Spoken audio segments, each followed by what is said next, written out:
Es difícil decir cuándo comencé a escribir, porque normalmente todos comenzamos a escribir o empezamos esta aventura de la escritura cuando dejamos o escribimos temprano en el colegio algunos poemas de amor, o de pronto, ¿qué les digo yo? Empezamos a escribir más bien en la universidad de una manera un poco más, o empezamos a preocuparnos, o por lo menos a unir palabras en un papel.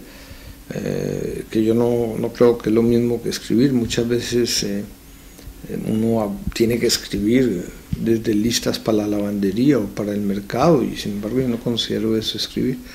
Realmente ya escribir ficción como ficción lo empecé a hacer en el posgrado, cuando estaba ya pensando en la literatura y venía emocionado después de haber tomado un gran seminario sobre Alejo Carpentier. Y la verdad es que el primer cuento lo escribí en un viaje que hice a París, y por casualidad en un teatro me encontré con Julio Cortázar. Y yo estuve a punto de quererlo saludar y todo eso. El gran Cortázar, que además era altísimo y era una maravilla. Estábamos en la década del 70, tocaban en el teatro, creo que era el Odeón, si mal no estoy, tocaba los Quilapayún, que era un grupo boliviano, si mal no estoy,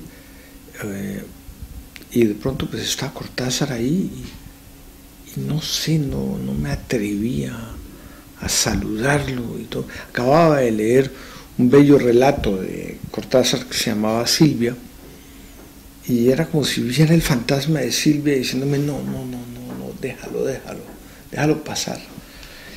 Y escribí un poco esa experiencia, ¿no? La experiencia del fantasma de Silvia, diciéndome que no saludara más bien a Cortázar, que no me preocupara tanto por saludarlo, sino más bien por escribir y terminar lo que iba a ser el primer cuento, que era mi encuentro con Cortázar.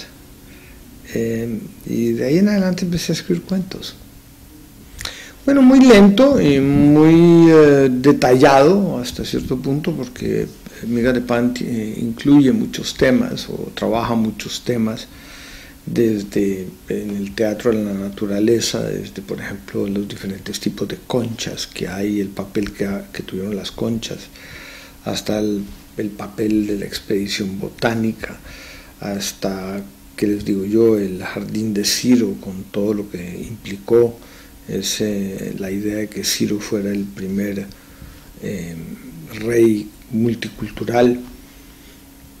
Y bueno, hay una investigación sobre el tiempo, sobre el espacio, sobre la memoria, sobre el silencio.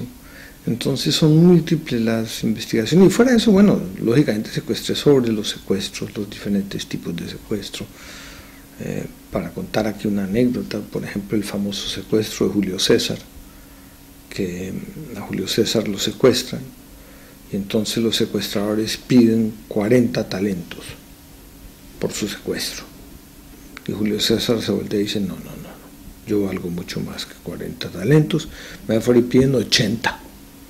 Entonces Julio César hizo que los secuestradores pidieran el doble de lo que estaban pidiendo, porque él era un general importante. Lógicamente la historia al final es que Julio César los atrapa a todos y los mata, pero de todas maneras era un poco lo que pasaba. O el famoso secuestro de Ricardo Corazón de León, o varios secuestros en la historia. O sea, me tocó hacer una investigación sobre los diferentes tipos de secuestros en la historia, los secuestros muy famosos. Y bueno, es un tema muy importante en el mundo para Colombia, porque Colombia ha sido uno de los países que ha sufrido ese flagelo como pocos países. Bueno, yo más que hablar de escribir sentimientos, hablo de crear atmósferas, ¿no es cierto? Más bien trato de generar una atmósfera en la cual están interactuando, un mundo en el cual están viviendo. No es tanto el mundo de los sentimientos, yo creo que es el mundo de las experiencias, lo que uno tiene que ser capaz de transcribir o de mostrar en la literatura, ¿no? Creo que eso es mucho más importante, porque las experiencias siempre están acompañadas de unos detalles, de unos elementos que se vuelven reveladores. Creo que los sentimientos son muy etéreos, ¿no? Bueno, el mundo de la literatura es... bueno, sin la literatura no... Yo creo que es el sueño condensado en palabras, ¿no? Es la capacidad que tenemos los seres humanos de inventar historias, de soñar, de amar. Decía un gran escritor, Bashevich, que toda la literatura no es más que una historia de amor. Yo creo que eso es cierto. Si no es de amor, son de desamores, pero de todas maneras es una gran historia de amor, ¿no? Y creo que de eso se trata la literatura del amor, ¿no? Una gran investigación en eso, en el amor. En este caso, en Migas de Pan, debido a que el secuestro es una especie de muerte suspendida, ¿no? Es una cosa que te deja ahí en el aire. Este era un amor suspendido.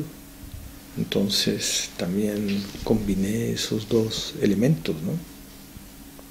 Bueno, he hablado de dos temas fundamentales. Uno, he dictado el curso alrededor de unos prólogos, el prólogo como el espacio en donde los alumnos van a encontrar, o sea, hay prólogos muy famosos que han cambiado y nos han ayudado a repensar la realidad, como fue el caso del prólogo de Alejo Carpentier, El reino de este mundo, donde ahí se acuña la palabra real maravilloso, que pasa de alguna manera a ser el motete de todo un movimiento literario. Y bueno, también como hay grandes prólogos que son básicamente el sitio donde el autor nos cuenta de qué fuentes ha bebido, cuáles son los libros con los cuales se ha basado, quién le ha ayudado a encontrar determinada información, y además hace una reflexión, muchos de ellos son una reflexión muy clara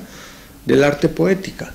Y a mí lo que me interesa ahora que los estudiantes comprendan y sepan que en el fondo la literatura es un trabajo de la conciencia, no de la inconsciencia. Creo que lo que creo que es importante es que los estudiantes comprendan que tienen que saber lo que están haciendo, que cuando uno es un autor tiene que ser consciente de lo que está escribiendo. Puede haber inconsciencia, yo no digo que la inconsciencia no existe, la intuición no exista, sí, claro, pero el autor es un ser consciente. Las historias son una construcción en la cual lo que no es necesariamente verdad, lo que no es necesariamente cierto, sin embargo se vuelve verosímil para el lector. Y eso es la gracia de la literatura, ¿no? Su capacidad de transformar algo que quizás no es cierto, que quizás no era real, en algo verosímil. La verosimilitud es fundamental, la credibilidad que es capaz de crear el escritor, y que es un juego maravilloso, que es absolutamente genial, en el sentido, no digo que sea fácil, no, la escritura es un trabajo, una labor, es laborioso, hay que tener una disciplina de hierro, hay que trabajar, hay que estudiar, hay que leer, pero bueno, también lee uno a los grandes autores que son encantadores. Pero debo decir algo que sí es fundamental. Este es un juego maravilloso en el cual uno aprende de sí mismo, aprende de los demás, aprende como pocas veces logra hacerlo en cualquier otra disciplina. Además porque la literatura está cargada de humor, está cargada de todo tipo de elementos, de colores, de todo. Flaubert en alguna ocasión decía, cuando estaba escribiendo Madame Bovary, que él quería escribir una novela verde. ¿Vean? O Salambó, cuando hizo Salambó, quería escribir una novela amarilla. Eso solamente pasa en la literatura.